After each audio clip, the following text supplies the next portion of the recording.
I never expected that a plate of diner leftovers would change my life, but that's exactly what happened. It sounds mundane, doesn't it? Just some scraps from a kitchen, something that would otherwise be thrown away. But to me, it became everything. It was the key that unlocked a door I didn't even realize was closed. My name is Miles, and at the time, my life ran on a very predictable, very quiet schedule. I was a freelance copy editor, which is a polite way of saying I spent 8 to 10 hours a day in my small apartment, arguing with the Oxford comma in my head and communicating with the outside world almost exclusively through email. My apartment was my office, my sanctuary, and, if I'm being honest, my cage. It was neat, organized, and silent, except for the click-clack of my keyboard and the low hum of the refrigerator. The highlight of my day, the one event that broke the monastic silence, was my trip to the Blue Plate Diner. It was just 2 blocks away, a relic from another era with its cracked vinyl booths, countertop jukebox selectors that no longer worked, and the perpetual, comforting smell of coffee and frying bacon. It was my escape. It was the only place I felt connected to the rhythm of the city without actually having to engage with it too much. I always took the same booth, the one in the far corner that had a perfect view of the entire restaurant, including the small, rectangular window into the kitchen. Most people watched the door, seeing who came and went. I watched the kitchen, or more specifically, I watched Julian. Julian was the diner's head cook.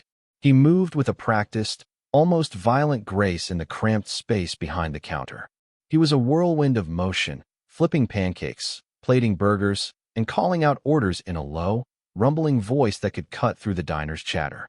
He had dark, messy hair that was always escaping his worn-out baseball cap, and a constellation of faded tattoos snaked up his arms, disappearing under the sleeves of his white t-shirt. From my corner booth, he was a spectacle. He seemed so alive, so grounded in the physical world of heat and steel and food. He'd wipe sweat from his brow with the back of his arm, his bicep flexing with the movement. He'd laugh with Cheryl, the perpetually cheerful waitress, a genuine, booming sound that made the salt shakers tremble. He was everything I wasn't: loud, confident, and utterly unself-conscious. And, of course, I was convinced he was completely, irrevocably straight. It was a safe assumption, the kind of self-protective shield you build up over years of quiet observation. He had a kind of rugged, traditionally masculine energy that felt a million miles away from my world of books and solitude. So I kept my admiration to myself, filed away under impossible things. It was a harmless crush, a little bit of color in my otherwise grayscale existence. I'd order the same thing every night: a grilled cheese sandwich and a cup of tomato soup. It was simple, comforting, and required minimal interaction. Cheryl would take my order with a knowing smile, and a few minutes later, a plate would appear in the kitchen window. Sometimes, if I was lucky, I'd catch a glimpse of Julian placing it there, his focus entirely on the food, never looking out into the dining room.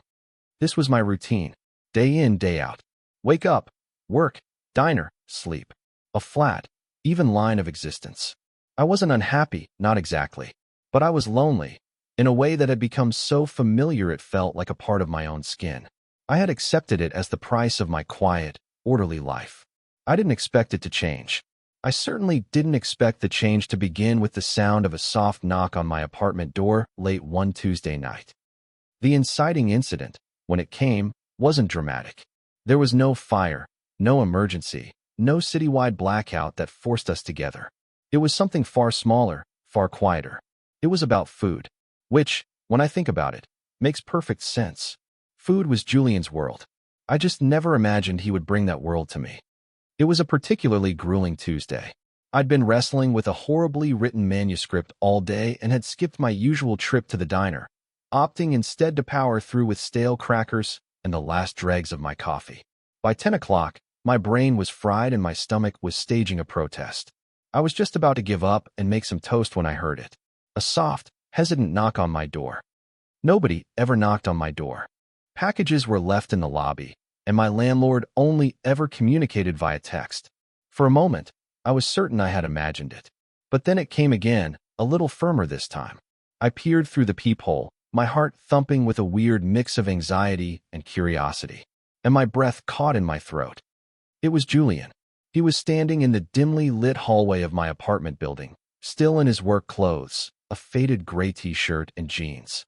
He looked out of place, like a character from a different story who had wandered onto the wrong set. In his hands, he held a white styrofoam container. I opened the door a few inches, my mind racing. Had I left my wallet at the diner? Was there some kind of complaint? "Hi," I said, and my voice came out as a weak, reedy squeak. He offered a small, slightly sheepish smile. It was strange seeing him up close, away from the chaos of the kitchen. His eyes were a warmer brown than I'd realized, and there was a faint dusting of flour on his cheek. "Hey, Miles, right?" I nodded, mute. He knew my name. Of course he knew my name. Cheryl probably used it. But hearing it from him felt different. It felt solid. He shifted his weight, looking a little awkward. "Look, this is kind of weird," he began, lifting the container slightly. "But Cheryl mentioned you didn't come in tonight. We had some extra pot roast at the end of the night.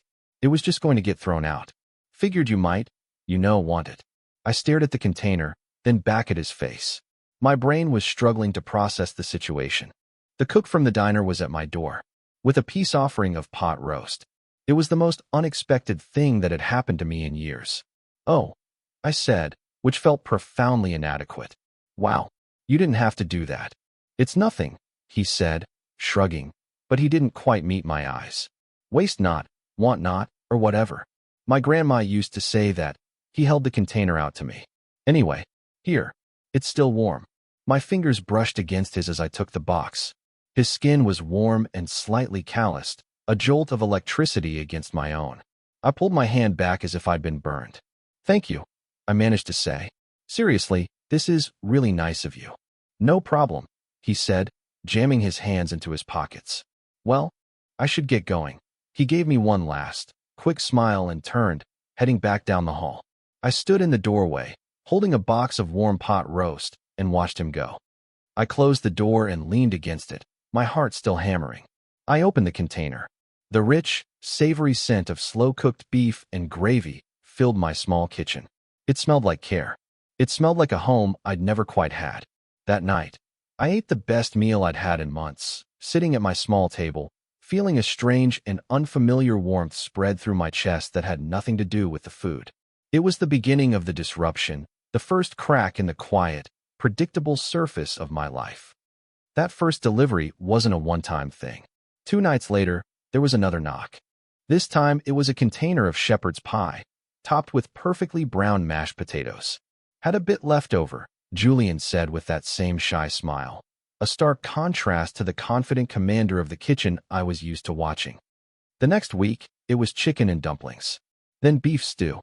It became a strange, unspoken ritual. If I didn't show up at the diner, Julian would show up at my door. He always used the same excuse, that it was just leftovers destined for the trash, a fortunate coincidence that he happened to save some for me.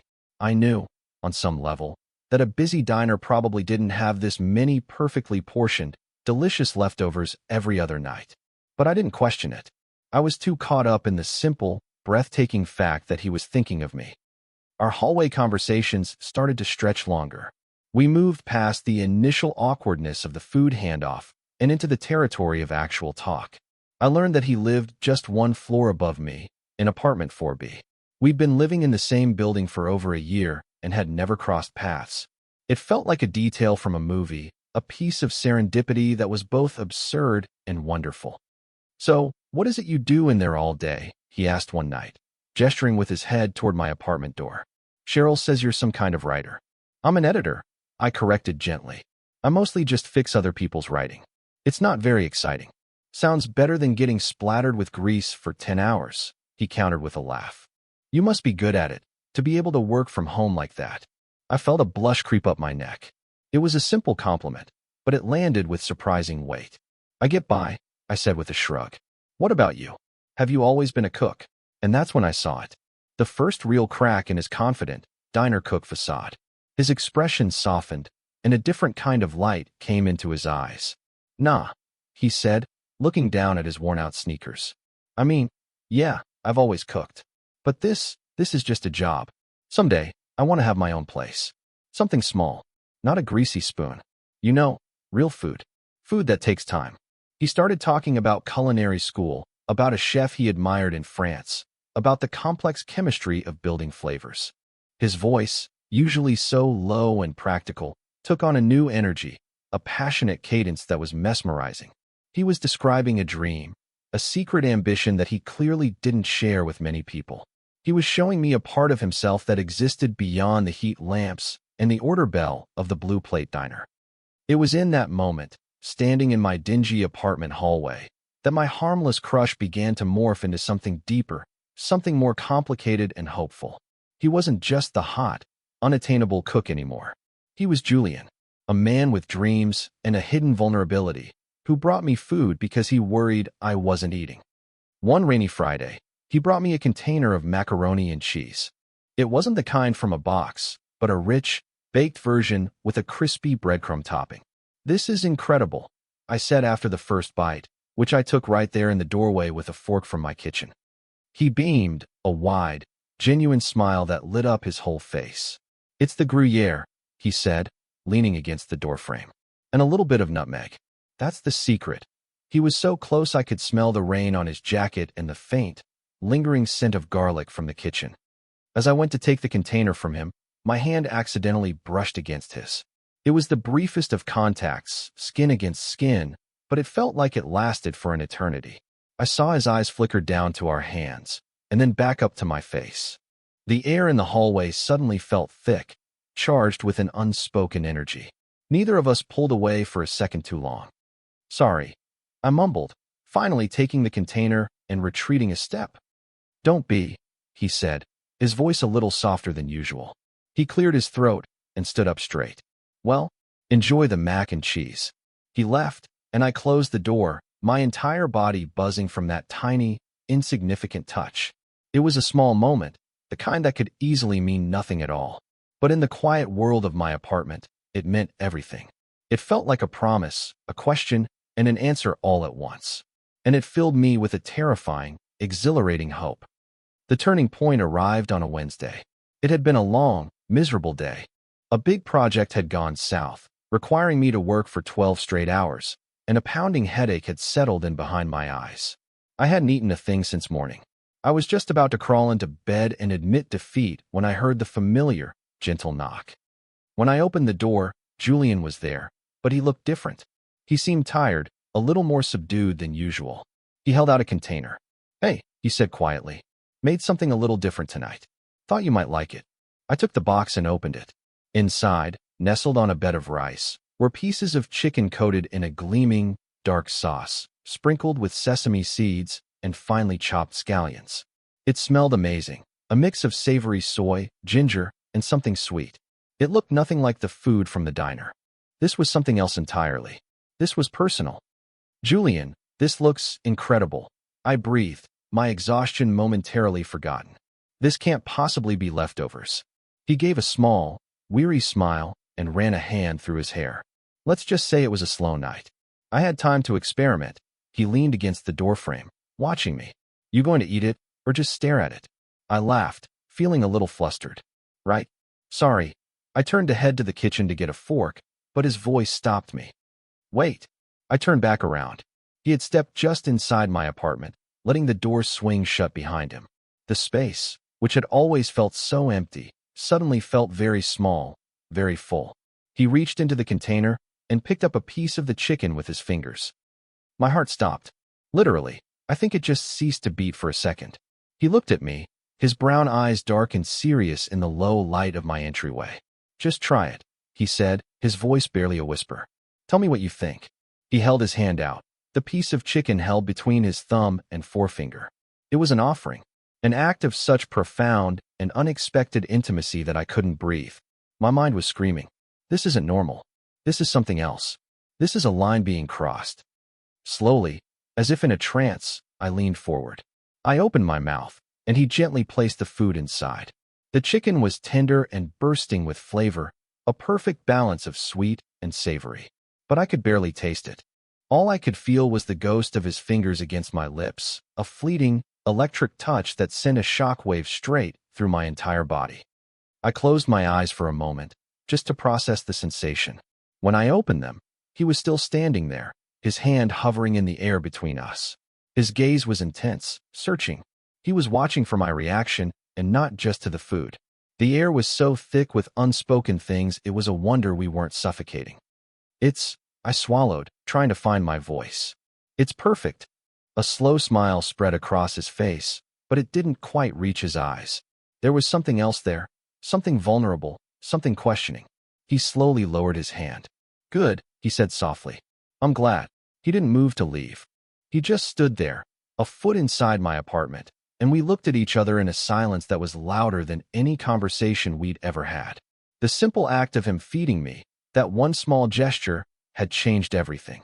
The pretense of diner leftovers and neighborly kindness had dissolved, leaving behind something raw, real, and terrifying. We had crossed a boundary, and neither of us knew what to do on the other side. After a moment that felt like a lifetime, Julian cleared his throat and took a small step back, breaking the spell. Well, I should. I'll let you eat, he said, his voice sounding strained. He reached for the doorknob. See you around, Miles. And then he was gone. I was left alone in my apartment, the container of food still in my hands, the taste of ginger and sesame on my tongue, and the phantom feeling of his fingers on my lips. My headache was gone, replaced by a frantic, chaotic symphony of hope and fear. The next 2 days were torture. Pure, unadulterated, analytical torture. I replayed the moment at the door 1,000 times, examining it from every possible angle like a detective with a single, cryptic clue. The way he looked at me, the softness in his voice, the deliberate, gentle way he had lifted his hand to my mouth. It couldn't have been meaningless. It just couldn't. But then the doubt would creep in, that old, familiar voice of self-preservation. Maybe I had imagined it all. Maybe it was just a cook, proud of his creation, wanting an immediate reaction. A purely platonic, if slightly unusual, gesture. Maybe he did that with everyone. The thought made my stomach clench. I was an expert at misreading signals, at building entire fantasy castles on foundations of sand. Was this just another one? My anxiety went into overdrive. I avoided the diner completely. The thought of seeing him, of facing him across the counter in the bright, unforgiving light of day, was unbearable. What would I say? How would I act? Would he be his normal, boisterous self, confirming that the moment had meant nothing to him? Or would he be awkward and distant, confirming that he regretted it? I couldn't decide which would be worse. So I stayed in my apartment, a prisoner of my own overthinking. I tried to work, but the words on the screen blurred into an incoherent mess. Every creak in the hallway made me jump, half hoping and half dreading it would be his knock. But the knock never came. Thursday night passed in silence. Friday night, the same. His silence was the most damning evidence of all. He hadn't come by. He hadn't brought any more leftovers. The ritual was broken. I had clearly made him uncomfortable. I had taken a simple, friendly gesture and layered it with all my own desperate longing. And he had sensed it and was now backing away as fast as he could. The hope that had bloomed so brightly in my chest just a few days ago withered into a cold, hard knot of disappointment. It was my own fault, I told myself. I always did this. I always wanted too much. Julian was just being nice, a kind person trying to look out for his quiet, solitary neighbor. And I had ruined it by wanting it to be something more. The realization settled over me with a familiar, heavy sadness. I would have to go back to my old routine, back to my corner booth, my grilled cheese, and watching him from a safe, unbridgeable distance. We would have to pretend the last few weeks, and especially that moment at the door, had never happened. By Saturday evening, I had resigned myself to this grim reality. I was sitting on my couch, staring blankly at the television, when a knock, loud and firm, echoed through my apartment. It wasn't the soft, hesitant knock I was used to. This was deliberate. This was intentional. My heart leaped into my throat. I stood up, my legs feeling unsteady. I walked to the door and looked through the peephole. It was Julian. He wasn't holding a container of food. His hands were empty, shoved deep into the pockets of his jacket. His expression was serious, determined. He looked like a man on a mission, and I was terrified that his mission was to let me down gently, to officially end our strange little hallway friendship. I took a deep breath, braced myself for the inevitable, and opened the door. "Hey," he said. He wasn't smiling. He looked nervous, his jaw tight. "Hi," I replied, my voice barely a whisper. The silence stretched between us, thick with everything we hadn't said for the past 2 days. Finally, he spoke, his words coming out in a rush. "Can I come in?" "For a minute." I nodded and stepped aside, letting him into my apartment for only the second time. He walked into the middle of my small living room and stood there, looking around as if he'd never seen a room before. I closed the door behind him, the soft click sounding like a gunshot in the quiet space. He turned to face me, his hands still in his pockets. "I'm not very good at this," he started, his gaze fixed on a spot on the floor just past my shoulder. "So I'm just going to say it." I held my breath, my entire body rigid with anticipation. This was it. "There were never any leftovers, Miles," he said, finally looking up and meeting my eyes. His were filled with a raw, terrifying vulnerability.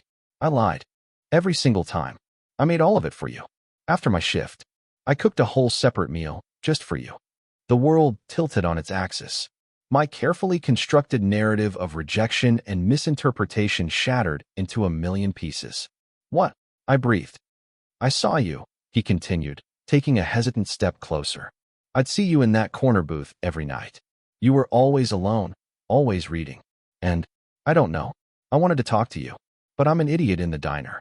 I'm loud and I'm always covered in God knows what. I couldn't just walk up to your table. So I came up with this stupid plan." He let out a short, humorless laugh. "I asked Cheryl your name and what apartment you were in. And I started cooking. It was my excuse. An excuse to see you, to talk to you, outside of that place." My mind was reeling, trying to catch up with his confession. All those nights, all that food. It hadn't been a gesture of pity or simple kindness. It had been a plan. A shy, complicated, beautiful plan.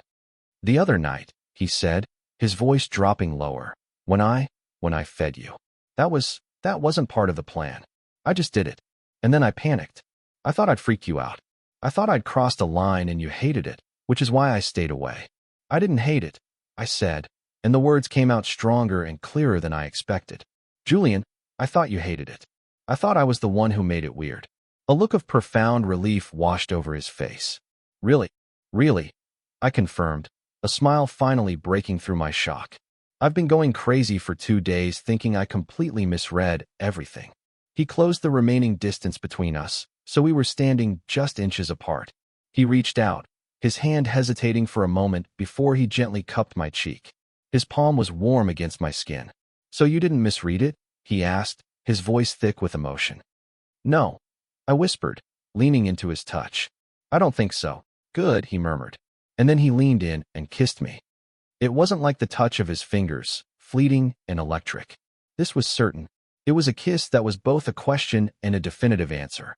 It was gentle and searching at first, then deepened as I wrapped my arms around his neck, pulling him closer. It tasted faintly of coffee and overwhelming relief. It was the end of all the guessing, all the anxiety, all the lonely nights. It was the beginning of everything else. When we finally broke apart, we were both breathless. He rested his forehead against mine, and for the first time, his smile reached his eyes. "So," he said, "I guess you don't need me to bring you dinner anymore." I laughed, a real happy laugh. "Maybe you could just cook with me instead." He kissed me again, a short, sweet confirmation. "I'd like that," he said. "I'd really like that." The weeks that followed felt like waking up from a long, colorless dream. My quiet, orderly apartment was suddenly filled with life. It was filled with the sound of Julian's booming laugh, the scent of garlic sautéing in olive oil, and the comfortable, easy presence of another person who actually wanted to be there. We didn't go to the diner much anymore. Instead, our evenings were spent in my small kitchen. It turned out that Julian was a patient teacher. He showed me how to properly chop an onion without crying, how to sear a steak to get the perfect crust, how to make a simple pasta sauce that tasted like it had been simmering for hours. My kitchen, once a place for microwaving soup and making toast, became a creative space, a place of shared warmth and discovery. He would stand behind me, his arms wrapped around my waist, his chin resting on my shoulder as he guided my hand. "A little more salt," he'd murmur in my ear, his voice sending a shiver down my spine. Those small moments of domestic intimacy felt more profound than any grand, romantic gesture ever could. It was real. It was us, building something new, one ingredient at a time. He talked more about his dream, and now, it wasn't just a far-off fantasy. It was becoming a concrete plan. We would spend hours looking at potential restaurant spaces online, debating menu ideas, and sketching out floor plans on napkins. I started helping him with a business plan, using my editing skills to make his vision sound as incredible as I knew it was. I was no longer just an observer in his life. I was a participant, his partner. One Saturday, about 2 months after that first kiss, we were standing in my kitchen, side by side, preparing dinner. A light rain was pattering against the window, and the whole apartment felt cozy and safe. Julian was showing me how to make the sesame chicken, the very same dish from that fateful Wednesday night. "Okay, now you try," he said, stepping back to watch me. I carefully picked up a piece of the freshly cooked chicken with my fingers. I turned to him, holding it out. He looked at my hand, and then at my face, and a slow, beautiful smile spread across his lips. He understood. It was a callback, a quiet acknowledgement of the moment that had changed everything for us. He leaned in and ate the chicken from my fingers, his lips brushing against my skin, just as his had done to mine. He closed his eyes for a moment. "Perfect," he whispered, before kissing me deeply. We stood there for a long time, wrapped in each other's arms, the forgotten dinner sizzling softly on the stove behind us. It's funny how life works, isn't it? You can live your life in a straight line, carefully contained within the walls you've built for yourself, believing you have everything under control. You think you know what to expect from each day, and then someone shows up at your door with a container of pot roast and proves you wrong. They show you that the most beautiful things in life aren't planned or scheduled. They are the unexpected leftovers, the happy accidents, the quiet acts of kindness that turn out to be acts of love. He didn't just bring me food. He brought me a future I had never been brave enough to even dream of. And I am so grateful.